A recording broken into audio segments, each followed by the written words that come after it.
What's going on, YouTube? Uberman here. I made a video yesterday that's gotten a lot of attention, and for the most part, it seems like everybody truly understands what I was talking about when it came to not financing a vehicle and using it with Uber or Lyft or any other ride-sharing platform, delivery platform, whatever. There are a few people, I mean more than a few, which is why I'm making this video, that seem to disagree with me, and I'm all for a good debate, and I can absolutely agree to disagree. But I don't feel like I'm wrong here, and I think it's really important for those people out there that disagree with me to really think about their argument and think about my argument, which, of course, in my opinion, makes complete and perfect sense. I want to explain it this way. This video is strictly about using a financed car for Uber and Lyft, or rideshare, or delivery, whatever the case may be. All right, I said in my previous video from yesterday that you absolutely should not use a financed car. There's a lot of reasons for that. And now I understand a lot of people, probably most people, use their financed car for it. It's just the way it is. But you should be aware. And I'll be honest, I've used a lot of times my own financed cars myself. My Chevy Cruze, I've used it financed. My 300C financed. My Kia Optima financed. My Hyundai Elantra financed. All right, I've done it too. But things, you know how when you get older, you know when you're young, you know everything, right? When you're 14, 15 years old, the world is in the palm of your hand. You know absolutely everything. Growing a YouTube channel in any market or any venue, whatever you want to call it, growing a YouTube channel or starting any job is kind of the same way. You go into it thinking that you just got it all wrapped up. Well, I've had plenty of years to grow and to experience and to learn, to gain experience and wisdom in this industry. And, so maybe my opinions in the beginning don't match my opinions today. And maybe my opinions in a couple years from now won't match what I'm telling you right now. But as of today, I cannot recommend using a financed car to do Uber or Lyft. I think it's absolutely a waste of money, and let me tell you why. Let's say you do what I mentioned in the previous video. You find out what the oldest car in your market is. And keep in mind, this is really only applying to Uber X or Lyft, Uber Pool, Lyft Line, things of that nature. When you start getting into XL and SUV and Black and all that other stuff, that can change. Obviously, a lot of people are going to need to finance their car, but I'll say this, even to those of you that are doing all of those other services and you're happy with your financed vehicle, I have seen too many times where people have gone in to Uber SUV, Uber XL, Uber Select, whatever, some of these higher tiered platforms, and they're doing great and they love it. It's like they're bragging about the money, and I'm happy for them. And then out of nowhere, they get deactivated. Why? Because a passenger lied. A passenger said they were driving impaired. A passenger said their vehicle smelled like marijuana. A passenger said blah, blah, blah, blah, blah. Uber can and will, and Lyft too, by the way, terminate you without warning. You are not an employee. There is no job security in this business, and if you think there is, you've got another thing coming. All right? This is why I don't recommend you jump into this full-time without a backup plan, without having some money put back in case something happens, without, I don't even know if Aflac will insure things like this so that if you get fired, fired, terminated, you can draw some of that money back from a company like Aflac. No, I'm not affiliated with them, just asking a legitimate question. If you don't have a backup plan, you could go all into this and find yourself bankrupt. Did any of you see that video of the Uber driver that drove Travis Kalanick, and they had an argument in the car where he mentioned that he had gone bankrupt, and Travis was like, "That's your fault, buddy. Take responsibility." But I lost $97,000 because of you. I bankrupt because of you. Look. Yes. You know what? You keep changing every day. What have You keep changing hold on a every second. day. What have I changed about Black? Huh? What if you I changed change- the whole business. What? You dropped the prices. On black. Yes, you did. Bullshit. We started with $20. Bullshit. We started with $20. You know what? How much is the mile now? $2.75? You know what? What? Some people don't like to take responsibility for I their take own shit. responsibility. They blame everything But in why their you life on sending an somebody else. email for town card? Good luck. Good luck to you too, but I know you don't gonna go far. Travis Kalanick, the founder, the ex-CEO of the company, looked at a man that invested a ton of money into rideshare and lost everything when they cut the rates. The CEO, ex-CEO of Uber, looked at him and said, "It's your fault. Take responsibility." Now, you want to know something? He's right. I don't like admitting that, and I'm not against drivers.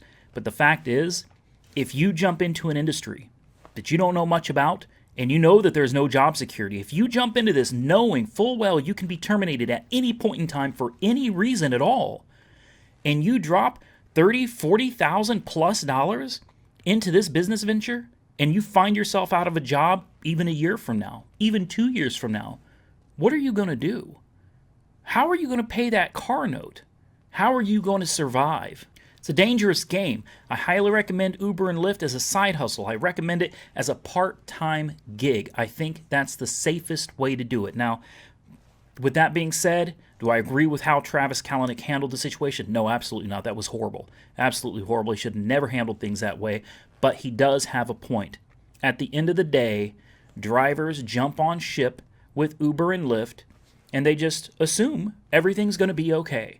They don't think about the $2,500 Lyft deductible. They don't think about the $1,000 Uber deductible. They just jump in and it's like, hey, this is easy money. You're playing a dangerous game. You're basically playing Russian roulette with your finances and your credit. All right, so let's talk about why you should not use a financed car for Uber and Lyft. I'm going to run through this real quick because it's really very simple. It's very easy to explain.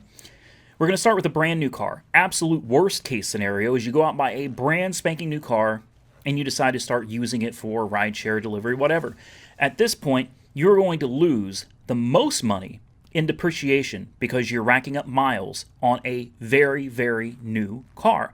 Now, your car is already depreciating. All right, the minute you drive it off the lot, you've already depreciated the value of the car because now it's got an owner and now it's been driven on the street. Even if it's only 5 miles, you've already started losing money. You start racking up the miles doing this kind of delivery ride-sharing stuff, and it devalues the car very, very quickly. All right, so now you've got your used car, you're happy. Let's say you get a used car with 30,000 miles. That's low miles, right? Let's say you've got an easy payment of, let's say $300 a month. That's not too bad, right? And you're happy, everything is good. I got a question for you. Do you know the history of your nice used car? Do you know what the last owner did on that 30,000 miles? Perhaps that last owner used it for Uber and Lyft and it wouldn't be reported on a Carfax. Perhaps those 30,000 miles have been really hard miles driving passengers in stop-and-go traffic in hot climates, then in freezing cold winter climates. All year round, that car has been just used. And you don't even realize it because the car is not showing signs of wear and tear yet. That doesn't mean there isn't already hidden wear and tear on the engine, on the transmission, on suspension components. So, even if you got a clean Carfax, you're like, yay, I got a clean Carfax. Let me tell you something, guys. I've had cars that had a clean Carfax that I know for a fact because I was the owner when things happened, had an accident, had damage, things that never got reported. All right, so just because you got a Carfax report, that's not giving you a clean bill of health. All right, absolutely not. Don't let a Carfax report fool you. So you don't know the history of your car. What kind of warranty do you have? Does it have a warranty at all? Because if you don't, and something major goes out, you're going to be stuck, without a paddle.